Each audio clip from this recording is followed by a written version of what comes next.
Hello everyone, and welcome to the second episode of the European University Institute Equity, Diversity and Inclusion podcast, where we explore how different factors such as gender and gender identity, sex, race, ethnicity, class, sexual orientation, religion or belief, disability, weight, affect every part of our society, from our places of work to politics, from culture to history, food and everything in between. We will also reflect together with our guests on the intersectionality of these factors, both within the same under-recognized groups presenting these characteristics and in the wider society.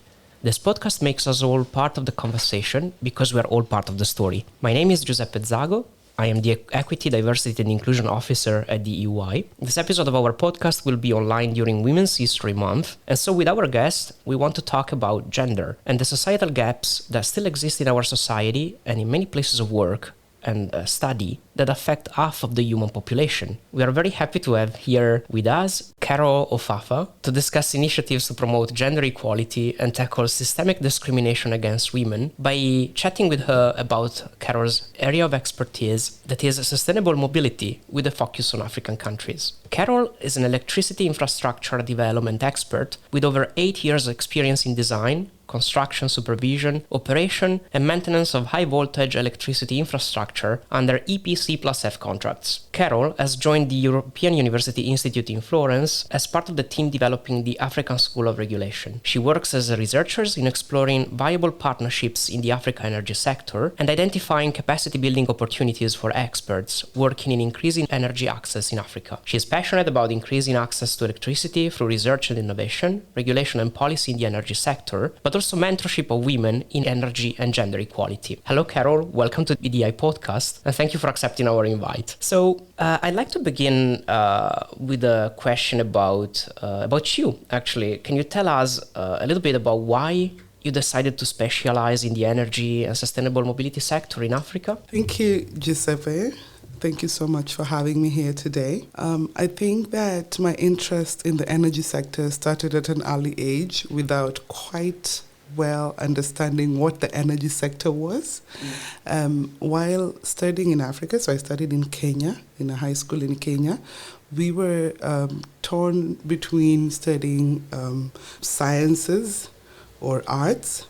And most ladies would pick, in my school, would pick arts because there was a phobia around science. And I think that what encouraged more and more ladies, young ladies at that time, to join the science was the fact that there were other women from the university who came to do a mentorship program with us. So the passion to join the energy space started, and the seed was built at that time. So for me, it was, of course, seeing other women in those positions that encouraged my interest in those positions. Oh, that's fascinating how having role models can really help you creating a different path than the usually, maybe sometimes stereotype ones. Focusing now a little bit more on sustainable mobility, so your area of expertise, more and more studies have highlighted that there is a gender data gap in the way data are collected and analyzed in different fields, and particularly in mobility and urban planning. And we saw that in recent years, this has become more and more a point of discussion. So I wanted to ask you if you can explain a little bit more what's the connection between gender and mobility, so why they're so interrelated, and why it took us so long to realize this. Okay, first I would like to contribute to the fact that I work directly with a startup in sustainable mobility as well as the work that I do at the African School of Regulation. So I'm the founder of a startup that works in including women in the transition to sustainable mobility to solve the challenges that they face accessing mobility. So one of the main things that we notice, and I will quote some statistics from the USAID as well as the UN Women, is that African women spend an average of 40 billion hours a year walking to look for water, to look for firewood, to be able to take their children to the health center. And if you look at that, that's about 6 kilometers a day or 15 hours a week. Wow. And this is a very big figure, Giuseppe. It means that a lot of time is spent trying to access the basic needs. And in the same respect, very few women in Africa have control of their own mobility. Meaning, if they were to access financing, to access infrastructure, or to access the vehicles or motorbikes that they require to move from one place to another, there are other challenges that makes the gap much wider for African women. And I think we'll get more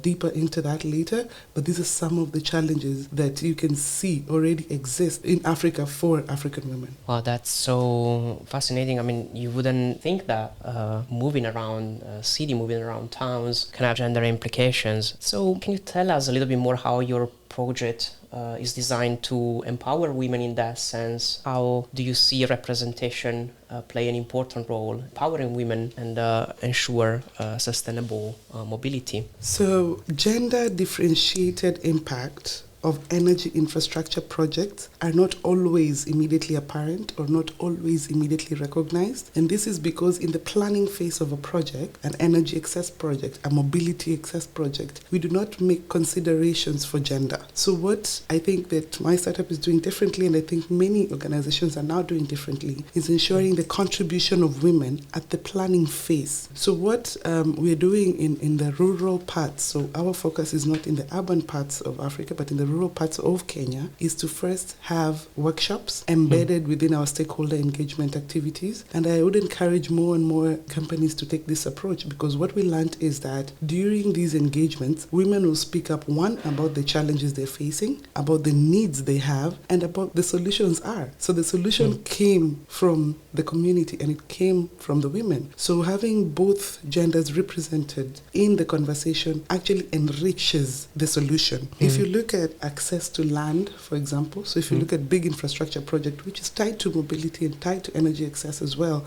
looking at healthcare, looking at safety, looking at mobility, displacement and resettlement, women suffer a bigger role, one, because in most parts of Africa and in most parts of Kenya, women are not allowed to own land, and this is still ingrained in some of our cultural practices. So legally, it's okay for a woman to own land, but culturally, even my own father will not leave me land to inherit because our culture does not allow it. So you find that access to infrastructure is embedded very culturally. So empowerment does not just come from changing laws and policy, but also from education that will actually then transition and transform culture. Wow, thank you. That's really interesting. I think it shows how when we talk about gender, we also need to consider all different factors that intersects one with the other. I was wondering if there is a difference between societal models that may be typical or that have been developed in African countries and maybe different from the ones we have in Europe or in European countries. And so if gender equality has really a different meaning sometimes or can assume different layers as compared to what we assume in European institutions and in European countries. That's a very good question, Giuseppe, because first it gives me an opportunity to highlight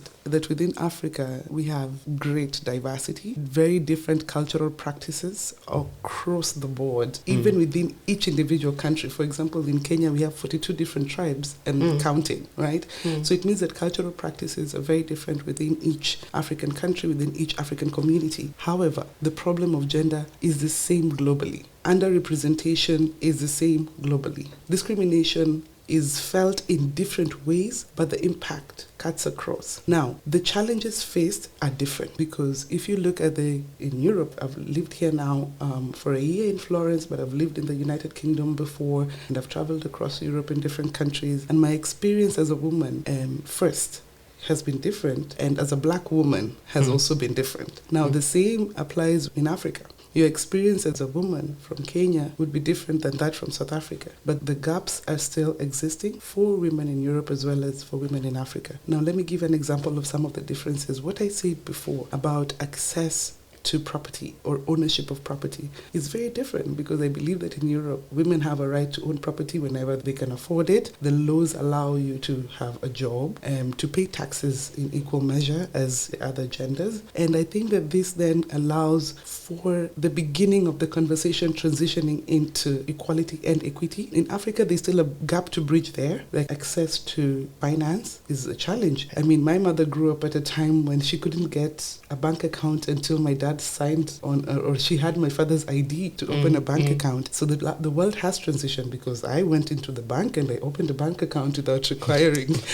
a man to give me an ID for this. There has been some changes, but there's still a long way to go, and I will not be able to inherit property from family because I'm a woman. A lot of conversations have to be had, and a lot of transitions have to be had from the home all the way into policy and lawmaking that can facilitate that transition within Africa. So some of the other differences that I've noticed is I'm comfortable to walk in Florence in the evenings or when it gets dark, because there's access to security lights, there are cameras everywhere.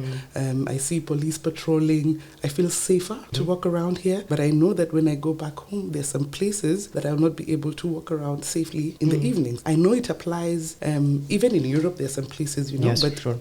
There is a majority of infrastructure put in place to provide that type of security, or presumed security. So it gives you that confidence. But, some of these things are things that are, of course, still work in progress. So giving the confidence to move from one place to another will limit your productivity as a woman in Africa. If I'm not able to work in the evenings, and my counterparts in Europe can, I won't be able to make as much, or I won't be able to be as productive, or I won't be able to maybe go to school in the evenings if I wanted to. So some of those challenges, you can see how the difference and the imbalance makes the difference, right? Yeah. Right. It seems so simple, right? But it's much more complex than we think. So you were talking about the importance of policy making and lawmaking and making sure that it is more equal in terms of gender equality and inclusiveness more generally, let's say, and non-discrimination. But I was thinking back at your startup. You are working also on companies and how women are represented in companies. And I was wondering if you can share with us some example of how your startup made a difference, or some type of data that could be interesting to share with our listeners. Definitely. There are very many exciting stories that I would love to share. And there's some very sad stories that it's important to highlight as well, because these are part of the experiences on the ground. Now, in the process of trying to motivate women, to get involved in the transition to electric mobility, we provided cargo bikes for women to use to move their produce from farm to market. We provided trainings for women, which we continue to do, to be able to get their licenses, to be able to understand safety for the lithium-ion battery, for example, to be able to understand maintenance of these cargo bikes and the opportunities that can arise for them. So commercial opportunities when you have access to a vehicle and you can be able to ride it yourself. So in these trainings, one example was a gentleman was very offended when the wife in a skirt was riding the cargo bike. Oh. So because culturally, most women in Africa will sit across the bike and a man will be riding. He had a very big problem with his wife riding the bike, legs across riding the bike, which resulted to gender-based violence. Now, as a company, we felt that this was our responsibility to educate, to support, and to reprimand according to the law where it is necessary. And these are some of the practices that have really made us rethink how we approach the community. So it's all fun and games. It's all good, looks good in the books. But when you go into the community and you start having these conversations, one, you have to educate the men as much as you educate the women. You have to show them that if your wife or your daughter has this opportunity, then it is good for the home and it's good for her and it increases the revenue for the community as a whole. So the education, we had to rethink and re-strategize and begin from first principles. What exactly are we trying to change? We're trying to change a way of thinking. We're trying to change a way of life. So sustainable mobility is a new industry. Electric mobility is a new industry in Africa. There are lots of potential because high fuel prices and fluctuating fuel prices really affect the take home for women women, for men riders, as well as for communities. So having a consistent supply of solar, charging these batteries and providing this energy that they require for their use can, of course, revolutionize how people move, how people behave, how people work, and who has access to these mobility devices. So we had to think, what is our role here? So we partnered with organizations against gender-based violence. We partnered with social workers. We partnered with the county governments to be able to come across and find the right way to approach the community, provide the necessary education to strengthen and empower and support both genders, which then went to benefit the women. So we have seen, I think, 21% savings since operations last year in August on the take-home revenue for these women. So previously, if they would take home $5, they're now taking home $7.1. And this is actually helping to save for healthcare or helping to save for school fees for their children. And these changes have come because they have embraced a technology that is not reliant on fluctuating fuel prices. So the access to this type of energy and access to the type of knowledge that the project has offered them has now had commercial returns. And when the men see that there is commercial gain, there's more acceptance as well. So this had to take a different, very social approach and very cultural approach, integrated into the education, into the workshops, that then now we can see the results on the commercial side. Thank you. That's really interesting. There are two things that strike me. That on one side, it's never just a question of business or climate change or sustainability. All these problems are interconnected. And so whenever you do business, if you want to do business in a way that is socially responsible, you also need to take into account individual lives, problems and experiences of different people and how they interact with each other. I think it speaks very much on what it means also EDI more broadly. And on the other hand, I think it was also very interesting what you said about gender and promoting gender equality is not just a women's issue. And it's something that I think we still need to remind ourselves and to us men particularly that it's also a men's issue. It's not just a women's issue. So thank you very much for that. Now can we go a little bit more personally, because you mentioned before that you came to Europe and as a woman and as a black woman, you had certain experiences and you interacted with the environment in Florence and in Europe in a certain way, and you made some positive examples. I guess there might be some less positive ones, but more generally, would you like to share with us what it means to be a woman and a black woman coming from Kenya to Europe, and also a woman in STEM, how STEM interpreted, if they're interpreted differently in African countries as compared to European countries or European institutions? Sorry, it may be a little bit complicated as a question, but I hope it makes sense. Yes, it does make a lot of sense, and you are right. It's a very complicated question, but I will tackle it in different layers as well. So I will start by saying back home, very few women are engaged in STEM activities or in STEM education-related subjects. As you go up into your master level or PhD level, the numbers are fewer and fewer as you go along. And these are things that we're trying to solve by also engaging in mentorship programs. So I'm engaged in mentorship programs along with very remarkable women who are trying to get more and more women into STEM. Coming into Europe, there are opportunities outside STEM as well for women, and therefore there's nothing special about it, really. I would say that, but still, I know that there is a gap. Yes. So you cannot really compare the two genders. So you would feel like a unicorn, which is quite sad, because I would like more and more women, black women, to get engaged in energy projects, because we've seen what the lack of women's contribution into these projects or into the infrastructure development or into access, what that does.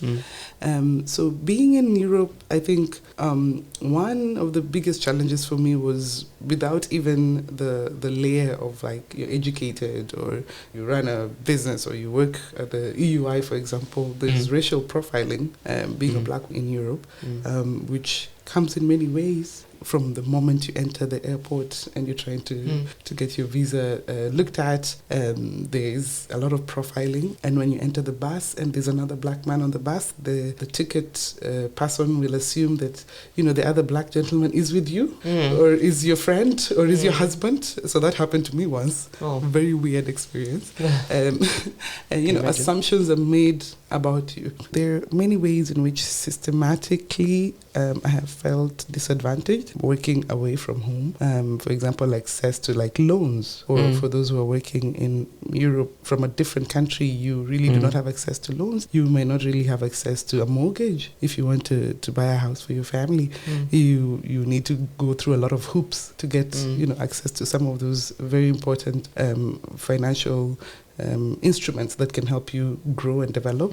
And even, when it comes to your status, as much as the EUI has done what it can with the MAE card, there are those who really want a residence permit and they cannot get. And this runs across for women and men. But of course, like as a woman, I think that the racial profiling and the over-sexualization of black women, I have noticed, is such a big challenge. Walking into a bar with a friend or entering a tram and sitting next to a gentleman who will, of course, very, very immediately over-sexualize you. And these are things that have happened to me personally and to friends, and it's quite uncomfortable. So you have to learn survival tactics, separate from what you learned back home in order to be safe. So twice I have been chased home. I've been on my way walking home. Someone has chased me down, which, funny enough, has never happened in Africa. So that was interesting. So aside from having the infrastructure to protect you, so the security cameras, the police patrols, the street lights, I faced a different cultural I never expected to ever face in my life. So this was interesting. Of course, I am safe. I was safe. I handled the business. But yes, it means that you have to learn other ways to protect yourself as a woman and to be able to understand different cultures and also how to survive that. But I feel like there's also to educate, to learn more of acceptance in Europe. I mean, the world is becoming a global village. Living in isolation, there's so much going on and so much opportunity for us to work together in many ways. An opportunity for education to make people understand that there could be different people in our community, but we all just trying to live our lives and to support our families, etc. So those are some of the very interesting and very unique experiences. Yeah. Wow, unique to say the least. I think again we are going back to what you were saying before about the importance of having policies or like security structures in place, but then if you don't intervene in terms of cultural change, and if your society is still, but it's inherently racist, and there is this also colonialistic approach and vision of people who come from outside European countries and are not white, or that don't look in a certain way, that's really problematic. But I also appreciate the fact that you still think there is an opportunity there to find solutions and removing barriers, and also tackle really racism through anti-racist practices, I would say. Now, can we talk a little bit more about the UI? First of all, if you can talk a little bit about the African School of Regulation that you are part of, and then maybe we can discuss a little bit more about gender and gender balances or imbalances at the UI. So the African School of Regulation aims to be a hub of excellence for learning practical skills and establish a sound foundation which promotes independent discussions and knowledge exchange within the energy sector, so within regulation of the energy sector. So the ASR conducts applied research to address new challenges and making available a public repository of resources for anyone who's interested in energy regulation within the energy sector. The main goal is to achieve sustainable, reliable, and affordable energy for Africa. So the ASR was as a result of different organizations and different institutions coming together, including the EUI, NL Foundation, as well as other partners who have contributed greatly. The University of Cape Town, the RMI Institute, Rockefeller Foundation has contributed heavily to developing the African School of Regulation. So we carry out courses, professional courses as well, and we have conferences, webinars, talks where we invite experts in Africa, and we also invite experts from the global stage to share experiences, to get best practices, and all this knowledge is consolidated into a repository of knowledge that is accessible to everybody.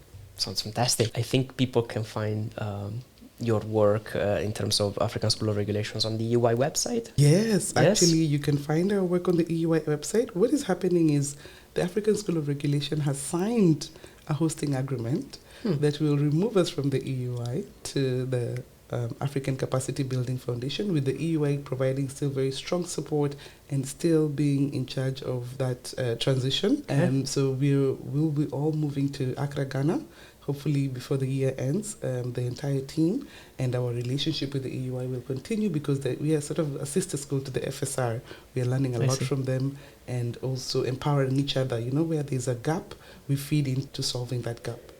Sounds an exciting change. I hope you can still come around the EUI and...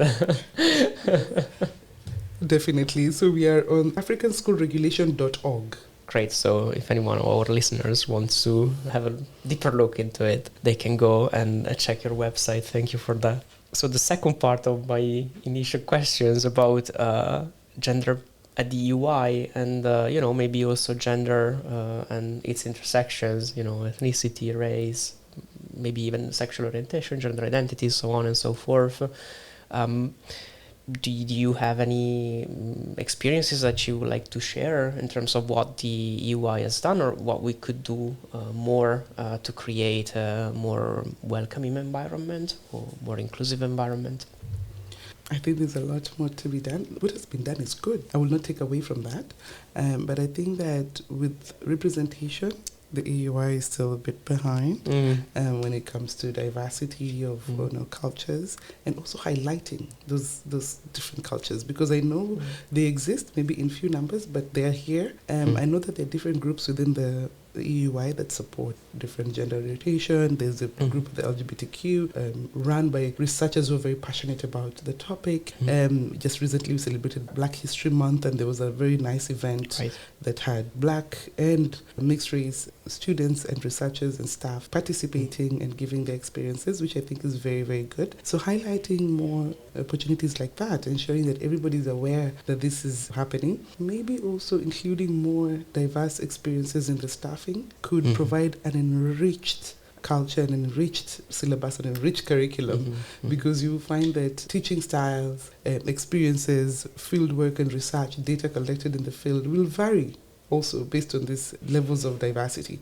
So that could also enrich the experience and attract more students with different backgrounds to come and join the conversation at the EUI and to join the culture of the EUI. So there's a lot to be done, but I'm also grateful for what has been done so far. I feel like the moment I stepped in here, I felt very welcome.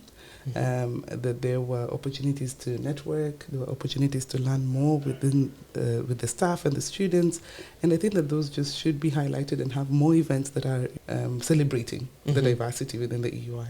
Thank you. That's a very important message. And I think it goes back to what you were saying before about having women embedded really in boards and companies and what you're doing with your startup. And it's something similar to what we should do actually and do more at the UI, to really diversify our staff and our administration and really embrace the differences in cultures and backgrounds and all the different characteristics we all have. Thank you, Giuseppe, because that also reminds me about something that is very powerful that the EUI through the FSR is doing, and that is the Luce Award, the Lights on Women Awards, that recognizes the contribution of women globally. Just recently, even a lady from Nigeria who is an amazing woman driving the just transition in energy in Nigeria was awarded. So I think some of those contributions are also very important because they're highlighting women, they're including women, and they're encouraging more and more women to contribute to their societies, to contribute in the energy transition, and to contribute even in mobility as well. Thank you. Thank you for reminding us of the Luce Awards. I think they are in May this year? Yes? Am I correct? So keep an eye on that. Again, on the UI website, you can find a lot of information about the Luce Awards. So thank you, Carol, for that. I think we are getting towards our last questions. So I was wondering, it's Women's History Month and the International Women's Day has just passed. So what are your ideas or what you expect for the future in terms of mobility, sustainable mobility and women's empowerment? What are your next goals for the next year or maybe even in the long term? I think that at the ASR, for example, we want to encourage more women to participate in our events, so more women experts in energy, or even encourage more students to then learn that there are opportunities in capacity building for the energy sector, in regulation, in policy, in lawmaking, etc., and as engineers in the sector. sector. So we want to work with more students, with more experts, with more professionals who are women. If you look at our flagship course that is coming up on April 8th, we have a good representation of women instructors in the course. So that shows our contribution to diversity and ensuring that it's at the core of who delivers courses that we carry out. So we have good gender representation. If you look at the ASR team, the team is growing. We also have very good representation. Almost 50% or even more are women at the ASR. So going forward into policy and regulation, the work we do at the ASR, we want to continue gender representation. We want to make it at the core of our courses, the core of our activities. In the sustainable mobility projects that I work in, we are scaling. So we are developing more charging hubs, we're providing more cargo bikes for women, and we're going to ensure that more and more women are trained with the support of different organizations that work within the space. We want to train more women to be able to get licenses, to ride their own bikes, to be able to get microfinance, to own or lease their own bikes, and to be able to know how to use that opportunity to make an income in the sector. So utilizing the new industry or the new opportunity to see how to grow within their communities. That work is still ongoing. Last year we trained about 1,200 women. This year we're looking at 5,000 women, and to be able to offer 100 cargo bikes for these women with 10 operational charging hubs using solar for charging, swapping, and for women to be trained as operators as well in these charging hubs. So there's a lot to be done, very ambitious plans, and we hope that with the right support, we'll be able to take it to the next level. Right. Sounds amazing, and I think we are just a new podcast, but maybe we can have a new session on what happened, and so let's keep in touch with you in a few months and see how things are progressing with your work and your organizations. Just a very last question. As an EDI podcast, we like to ask our guests some advice, some recommendations of a book you like, an article you would suggest our listeners to check, or even a movie or a song. Feel free to to share with us some suggestions. We have very good podcasts as well at the African School of Regulation, but we also have, which are very specific to Africa anyway, but we also have very good writing materials at our website, africanschoolregulation.org, policy briefs, a lot of information about what is happening in the energy sector in Africa, which also interconnects with what we've learned from Europe. I would also encourage more women to read the UN Women Report on the contribution of gender aids to the just transition. It's a very good report that can help encourage a lot of women to participate and contribute in the energy sector in Africa. I do write as well, so I have a small blog that also contributes my experiences into the energy sector in Africa and how to transition to sustainable mobility at Carol Ofafa, blog.carolofafa.com, I believe. So there's some stories there that are very personal, so they would be a bit more personal than what you'd find with the other previously mentioned websites. But yes, these are very, very good materials. The EUI also has very good materials, so please visit the EUI website, the Florence School of Regulation website, the African School of Regulation website. A lot of interesting activities and events coming up, and a lot of interesting repository documents of knowledge to learn from.